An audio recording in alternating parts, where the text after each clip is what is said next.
Assalamu alaikum wa rahmatullahi wa barakatuhu. Today's video is going to be the first part of a series where I'm going to be going through 500 of the most commonly used words within the Arabic language. And we're going to, in every session, take inshallah ta'ala a portion of these words so that you can basically memorize these words, know what they mean, and then inshallah ta'ala build upon that in order to make sentences out of them. As for today's video, we're going to go through around 40 words which are going to be all related to family members, bi'idhnillahi ta'ala. But before we get into that, let me quickly introduce myself if this is the first time you're watching my video. My name is Sa'ad and I'm extremely passionate about teaching the Muslims the Arabic language for one very simple reason, and that is so that they can access real Islamic knowledge. Without the Arabic language, you will be disconnected from the Quran, the Hadith of the Prophet ﷺ, and the rich Islamic literature that's out there. I'm on a mission to help, inshallah ta'ala, 1,000 Muslims master the Arabic language so that they can reconnect themselves to Islamic knowledge and hopefully pass that on to others. If you want to join me on this mission, we'll talk a bit about that at the end of this video, bi'idhnillahi ta'ala. But for now, let's get into these words. Now, as you can see on the screen, I'm going to be explaining these words related to family members, and the way I'm going to do it is that I'm going to give you the Arabic word in its singular form, meaning when it's referring to just one of those, and then I'll give you the English translation, and then we'll take the plural form of that particular word in Arabic, and then we'll take the translation for that as well. So that way what you learn is the singular form of that word and the plural word. So if you want to say brother and you want to say brothers, we will take both of them inshallah ta'ala. So let's start with the first one. As you can see, if you look at the bottom left, we're going to start from the left to the right. It says Arabic singular, and underneath it is the word ab. Ab. And ab, on the right side, you can see it says father. So ab means father, it's one father. And if you wanted to say fathers, as you can see on the right hand side, it is aba. Aba. Aba means fathers. Okay, simple as that. Ab, aba, father, fathers. The next one, we have the word Um means mother. So if you want to say mother, you would say That's why you find a lot of people, when they have women, sisters, when they have their kunyas, their nicknames, they refer to themselves as Muhammad or Fatima, the mother of Fatima, the mother of Muhammad. And so means mother. And then we have the plural, which is the word ummahat. Ummahat, which means mothers. So for example, we say that the wives of the Prophet ﷺ are ummahatul mu'mineen. They are the mothers of the believers. Ummahat. Ummahat. Mother. Ummahat, mothers. Okay, good. Now we have the word Akh, which you might be familiar with. Akh, which means brother. Okay, I'm emphasizing on the Kha there. Akh is brother. And if you wanted to say brothers, you can say Ikhwa. Okay, Ikhwa. So Allah subhanahu wa ta'ala, when He referred to the brothers of Yusuf alayhi salam in the Quran, Allah referred to them as Ikhwatu Yusuf. Ikhwatu Yusuf, the brothers of Yusuf. So Ikhwa means brothers. Okay, now we have the word Ukht. The word Ukht means sister. Sister. And then we have the word Akhawat, which is the plural for the word sister, which means sisters. Ukht, sister. Akhawat, sisters. Ukht, sister. Akhawat, sisters. Next we have is the word Jed. Jed. Jed means grandfather. Okay, it means grandfather. So Jed is grandfather. And if you want to say grandfathers, okay, and you wanted to put it in the plural, you would say Ajdad. Ajdad. Okay, Ajdad means grandfathers. Then we have the word Jeddah, which is now grandmother. So you have Jed, which was grandfather, and then you have Jeddah, which is grandmother. Okay, and to say grandmothers, you would say Jaddat. الجدات. Good. Then we have the word عم. عم. The word عم means paternal uncle. And so when we say paternal uncle, basically means your uncle from your dad's side, paternal. So your dad's brother is your uncle and you would call him عم. Okay, عم. And the plural for all of your dad's brothers, your paternal uncle, you would say أعمام. أعمام. Okay, أعمام. Then we have the word عمة. عمة, which means paternal aunt. So now this is your dad's sister. Your dad's sister, she is your عمة. عمة. And if your dad had many sisters, you would say عمات. عمات.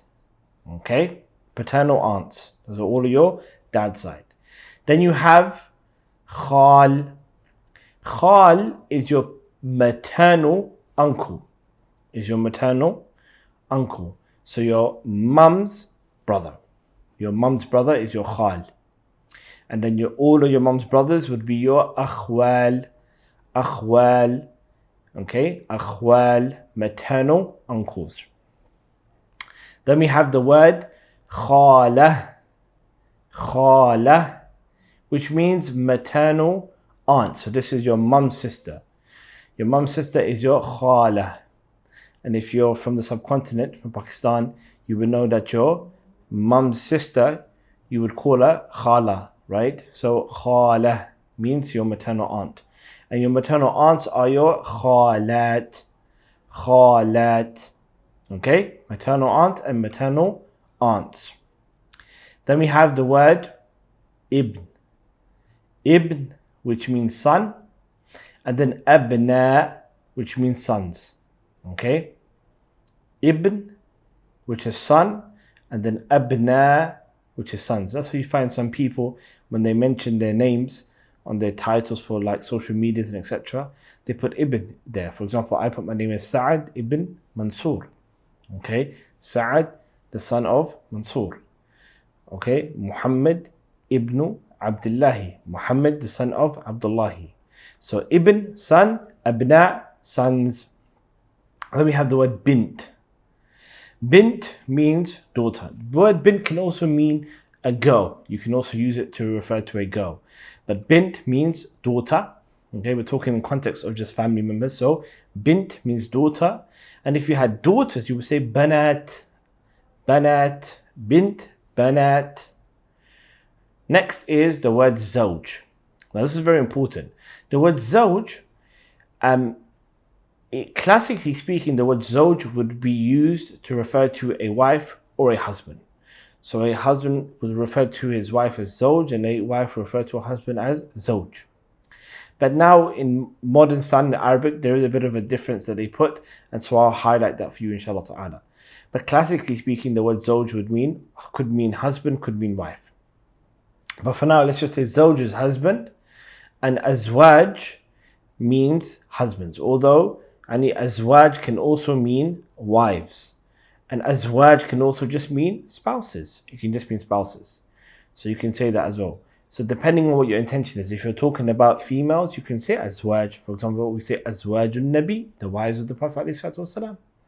If you're talking about azwaj, just spouses, there's people's spouses. Or if you're talking about just husbands, a group of husbands that are sitting together, you can say azwaj. Okay, zoj, azwaj. Then we have wife, which is zawja, which is more commonly used today. So the ta al-marbut at the end of it is there to indicate that it's basically feminine. So zoj and then zawja, which is feminine, which means wife. And then you have zawjat, which means wives. So zawja, wife, zawja, and then zawjat is wives. Then we have the word hafid. Hafid means a grandson.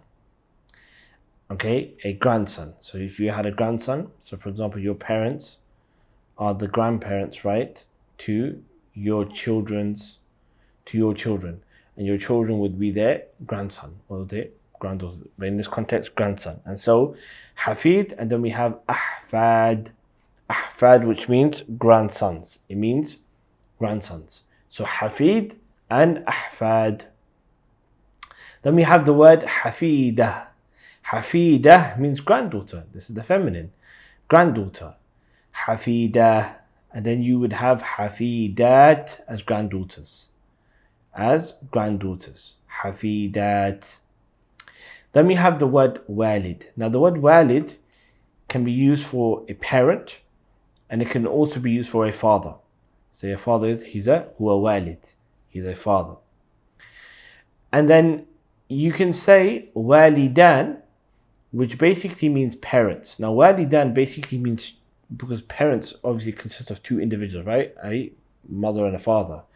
So you have walid, which is a father or a parent, but then you can say parents by saying walidan, and it means two of them, the mother and the father. So you can say his parents, you can use the word walidan. Okay, walidan. Okay, walidan. So walid, walidan. Then you have mother, which is walidah. And then you have mothers, which is walidat. Walidah, walidat. Now we did take previously the words and ummahat and ab and aba. And now we have walid and walidan and walidah and walidat. There are obviously slight differences within the Arabic language if you go deep into it. If you take the belief that there are no such things as synonyms in the Arabic language, and even though you have two words to say mother, which is and walida, they don't mean exactly the same thing. There is a slight difference between them. But for context now, we just say mother. Okay?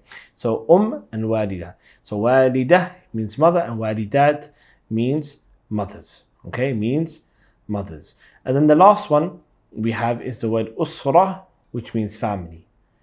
Usra, which means family. Okay, so this is a family, you say usra, and then you can use the word usar, which means families. Usar, which is families. So usra and then usar. Now this in total, my brothers and sisters, is around 38 words, so just under 40 words, and they are based upon the common family ties. We didn't speak about cousins or anything like that, but I just wanted to give you guys an idea of some of these words. I think it's very important that what you do is you take these words and you memorize them. Use a technique which is best for you, inshallah ta'ala, that helps you memorize, whether it's flashcards, whether it's repetition, whether it's writing it out, whether it's recording yourself saying it and then listening to it all day long. But the point is, you figure out a way that works best for you, inshallah ta'ala, and memorize these words, and that is 38 new words you can add to your lexicon of Arabic words that you've learnt. And then inshallah ta'ala, in the next video, we will take some more words inshallah ta'ala until we've taken about 500 words. I was thinking about maybe doing 1,000, but for now I think 500 is a good goal, and then perhaps after that we can maybe exceed and take more words as well. Bi'idhnillahi ta'ala. So those are the 38 words. Now some of you might ask yourself the following question, which is, okay, after memorizing these words, I've memorized them, I've learnt them, what do I do next? And obviously the next step in this situation would be is for you to learn how to utilize these words in order to form sentences and be able to read literature and basically just develop the skills of putting these words together and forming sentences and really benefiting from the language as a whole. If that is something that you want to do, then I would love to invite you to join us at the Arabic Code Academy. The Arabic Code Academy is an online institute where you will learn the Arabic language from complete zero till mastery. We have an aim, which is to help 1,000 Muslims master the Arabic language for a very simple reason. We want you to be able to access Islamic knowledge. It's been far too long that the Muslims have been disconnected from the Quran and the Sunnah because of a lack of understanding of the Arabic language. And so we want to help and build that bridge by giving the people and guiding them and aiding them towards understanding the Arabic language. The Arabic Code Academy is a full program where you will learn completely from zero all the way to mastery. We will help you, we will aid you, we will hold your hand and take you through this journey. And we will help you understand not just being able to speak Arabic, but to also read books and understand to the point that you're ready to access Islamic knowledge. And then inshallah ta'ala, you can build upon that and develop yourself further, and also teach what you have learned in terms of the Arabic, and then what you access from Islamic knowledge to your family members and your friends, and so on and so forth. If you'd love to join us and you want to master the Arabic language, it doesn't matter what level you're at. You can be at complete zero, you can be advanced. we have something available where we can help you, inshallah ta'ala. If you want to, click the link, inshallah ta'ala, in the description below, and you can book a call with one of our team members that will discuss with you and see whether this program is actually fit for you and something that you can benefit from, inshallah ta'ala. May Allah bless you all, and I'll see you in the next video where we take some more words. Barakallahu feekum wa jazakumullahu khairan. Wassalamu alaikum wa rahmatullahi wa barakatuh.